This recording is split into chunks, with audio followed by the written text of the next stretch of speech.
இந்த வீடு வந்து வாடகைக்கு வருது. 2 பெட்ரூம், ஹால், கிச்சன், பைக் பார்க்கிங்கோடு வந்துடும். கார் வெளியே நிப்பாட்டிக்கலாம். ஒரு வெஸ்டர்ன் டாய்லெட், ஒரு இந்தியன் டாய்லெட்டோடு வந்துடும். ஒரு அட்டாச் பாத்ரூம், ஒரு காமன் பாத்ரூம் வந்துடும். வெளியே துவைக்கிறதுக்கு தனியாக இடம் இருக்குது. ஒரு கிச்சன், ஒரு டைனிங் வந்துடும். வாசல் வந்து தெற்கு பார்த்த வாசல். வீடு வந்து மதுரை பாக் டவுனுக்கிட்ட இருக்குது. தபால் தந்தி நகர். தபால் தந்தி நகர்லேருந்து கரெக்டாக ஒரு 500 மீட்டர் தூரத்தில் இருக்குது வீடு.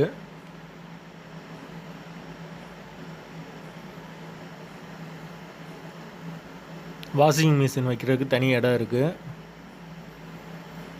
யாருக்கு விருப்பம் இருக்கோ அவங்க கால் பண்ணுங்கள்.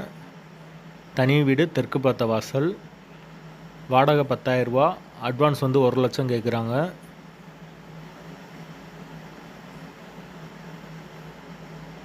பெட்ரோல் சார்ஜ் வந்து 100 ரூபா வாங்குவோம். கமிஷன் வந்து 8,000 ரூபா வாங்குவோம். ஒரு ஏசியோடு வந்துடும் இந்த வீடு.